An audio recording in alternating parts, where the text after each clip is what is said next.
আলহামদুলিল্লাহ, আজকে আমরা একটা গরু নিছি। সেই গরুর উদ্দেশ্যে আমরা ভোর 6টায় বাড়ি থেকে রওনা দিছি।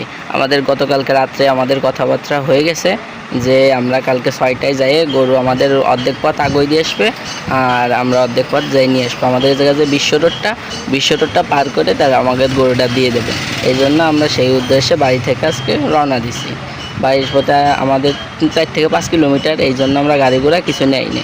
আর ওনারা যেহেতু অর্ধেক পথ আগুয়ে দেবে, এই জন্যে আমরা হাঁটতে হাঁটতে দুইজনে সকালে হাঁটতে হাঁটতে, আমি আর আমার খালাতো ভাই দুইজনে মিলে সকালে হাঁটতে হাঁটতে গেছি। আস্তে আস্তে যাচ্ছি, আপনার আর আশেপাশের চিত্রগুলো আপনাদের দেখাচ্ছি। যদি ভালো লাগে আপনারা একটা লাইক দিয়েন, কমেন্ট করেন, পাশে থাকেন। আর দুইজনে মিলে আস্তে আস্তে যাচ্ছিলাম, আর ওনাদের বলাই ছিল যে আপনারা আমাদের একটু বিশ্ব রোডটা পার করে দেবেন। তা ওনারা বলছে আচ্ছা ঠিক আছে। এই যে আমাদের বাজারের কাছে চলে আইছি। এখন আমরা মনে মনে ভাবছিলাম যে আমরা বাজার থেকে কিছু একটা, সে সকালে আইছি যেহেতু কিছু একটা খাবো, আর বাড়ি যেতে আর খাতে পারবো না, হয়তো বাড়ি যে গরুর কাজবাজ করতে হবে। এখন আমরা বাজারে এসে দেখি যে হোটেলে কেবল লোকেন আপনার ডাল রান্না করতেছে, এখনও কিছুই হয়নি। তা আমরা অধিকার গেলাম না, আমরা ওনারা আসে অর্ধেক পথ চলে আসছে, ওনারা আমাদের ফোন দিয়েছিল, এই জন্য আমরা তাড়াহুড়া করে চলে যাচ্ছি।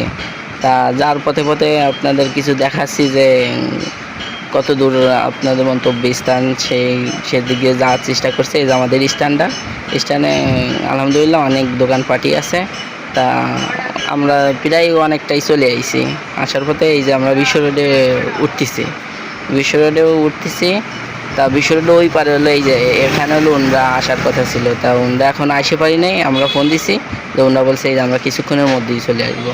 ওনরা কিছুক্ষণের মধ্যে এসে বিশ্ব রোডটা আমাদের পার করে দিয়েছে।